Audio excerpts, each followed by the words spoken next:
অনেক অনেক কাল আগের কথা। সুন্দরবনের গহীনে, যেখানে মানুষের পা খুব কমই পড়ে, সেখানে ছিল এক বিশাল ঘন জঙ্গল। সেই জঙ্গলের নিয়ম ছিল খুব কড়া। যার গায়ের জোর বেশি, সেই সেখানে রাজা। সেই জঙ্গলে বাস করত এক মহাপ্রতাপশালী বাঘ। তার নাম ছিল রুদ্র। গায়ের রং কাঁচা সোনার মতো হলুদ, তার ওপর কালো ডোরাকাটা দাগ। রুদ্র যখন গর্জন করত, তখন ৩ মাইল দূর থেকেও বনের পশুপাখিরা ভয়ে কাঁপত।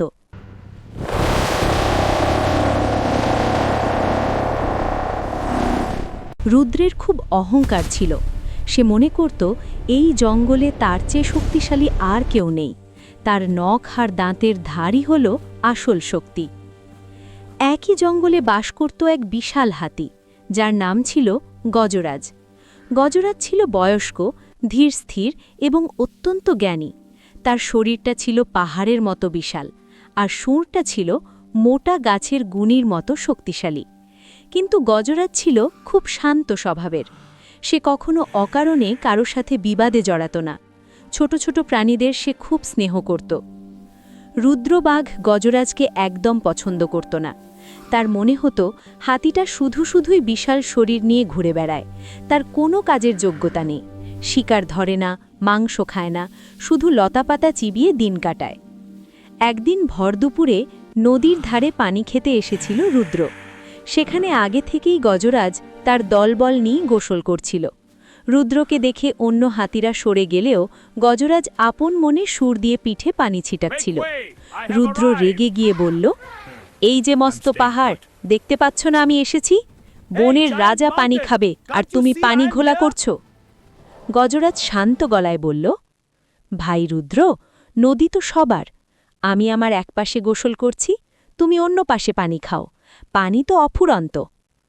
রুদ্র উপহাস করে বলল, তোমার ওই মস্ত শরীর আর কুলার মতো কান দিয়ে তুমি শুধু লতাপাতাই খেতে পারো। আমার মতো ক্ষিপ্রতা কি তোমার আছে? আমি এক লাফে নদী পার হতে পারি, আর তোমাকে দেখে মনে হয় নড়তেই কষ্ট হয়। আমার পথের সামনে থেকে সরো, নইলে ভালো হবে না। গজরাজ কোনো তর্কে গেল না। সে মুচকি হেসে পানি থেকে উঠে জঙ্গলের গভীরে চলে গেল। রুদ্র মনে করল হাতিটা ভয় পেয়েছে। সে জয়ের হাসি হেসে পানি খেয়ে চলে গেল।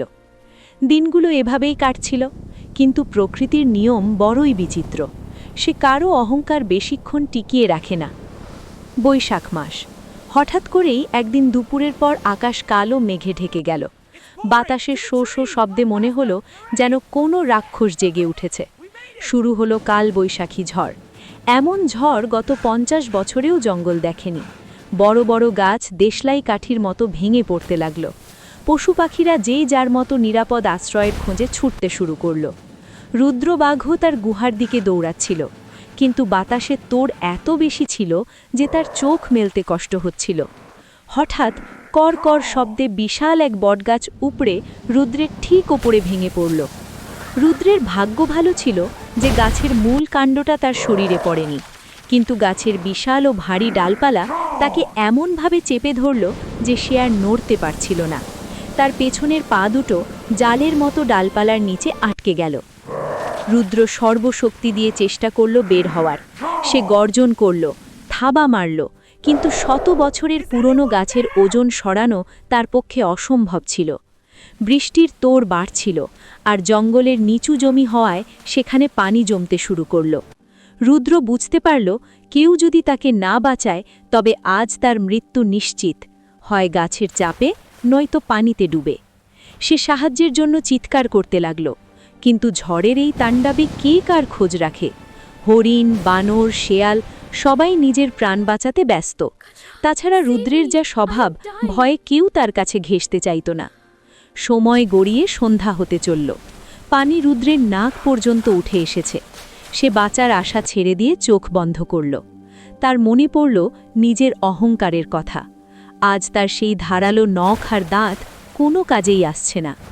ঠিক তখন ঝড়ের শব্দের মধ্যেও ভারী পায়ের আওয়াজ শোনা গেল। ধপ ধপ ধপ।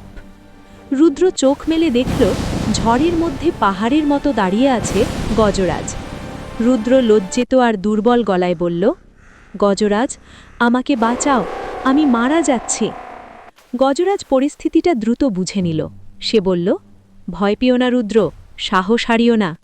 কিন্তু কাজটা সহজ ছিল না। গাছটা ছিল বিশাল ভারী।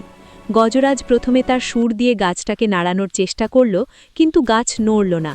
রুদ্র হতাশ হয়ে বলল, তুমি পারবে না গজরাজ, এটা অনেক ভারী। তুমি পালাও, নইলে তুমিও বিপদে পড়বে।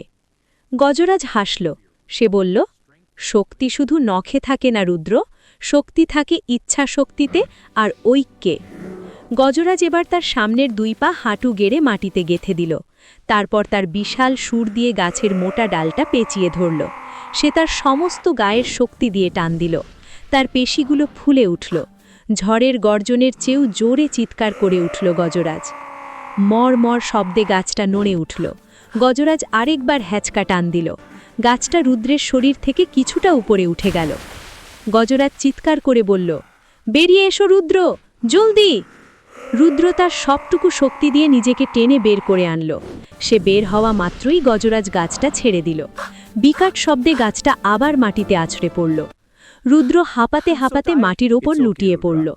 গজরাজ তাকে সুর দিয়ে আলতো করে ধরে উঁচু টিলার দিকে নিয়ে গেল, যেখানে পানি পৌঁছাবে না। সারা রাত ঝড় চলল। রুদ্র আর গজরাজ পাশাপাশি একটি বড় পাথরের নিচে আশ্রয় নিয়ে বসে রইল। রুদ্রের শরীরে অনেক ব্যথা, কিন্তু তার মনের ভুলটা আজ ভেঙে গেছে। পরদিন সকালে ঝড় থামল। সোনালি রোদ উঠল। জঙ্গলের চেহারা লণ্ডভণ্ড, কিন্তু আকাশটা খুব পরিষ্কার। রুদ্র উঠে দাঁড়াল। সে গজরাজের দিকে তাকাল।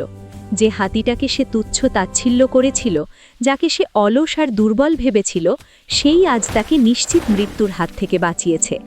রুদ্র মাথা নিচু করে বলল, গজরাজ, আমাকে ক্ষমা করে দিও। আমি আমার শক্তি আর ক্ষিপ্রতা নিয়ে অনেক বড়াই করেছি। আমি তোমাকে অপমান করেছি। অথচ আজ বুঝলাম, প্রকৃত শক্তি হল অন্যকে সাহায্য করার ক্ষমতা। তুমি যদি আজ না থাকতে, আমি আর সূর্য দেখতে পেতাম না। গজরাজ তার সুর দিয়ে রুদ্রের পিঠে হাত বুলিয়ে বলল, বন তো আমাদের সবার রুদ্র। বাঘের যেমন শিকার করার ক্ষমতা আছে, হাতির আছে ভারী বোঝা বওয়ার ক্ষমতা। কেউ কারোর চেয়ে ছোট বা বড় নয়। আমরা সবাই প্রকৃতির সন্তান। মিলেমিশে থাকার মধ্যেই আসল সুখ। সেই দিন থেকে সুন্দরবনের ইতিহাসে এক নতুন অধ্যায় শুরু হলো। বাঘ আর হাতির এমন বন্ধুত্ব আগে কেউ দেখেনি। রুদ্র এখন আর অকারণে গর্জন করে কাউকে ভয় দেখায় না। সে এখন বোঝে, বনের রাজা সেই হয় যার হৃদয়টা বড়। এখনও মাঝে মাঝে দেখা যায়, গহীন অরণ্যে একটি বিশাল হাতির পাশে একটি বাঘ শান্তভাবে হেঁটে যাচ্ছে। বনের পশু পাখিরা আর তাদের দেখে আর ভয় পায় না, বরং শ্রদ্ধার চোখে তাকায়। তারা বুঝে গেছে, যেখানে শক্তি আর বুদ্ধি একসাথে চলে, সেখানে কোনো বিপদই স্থায়ী হতে পারে না।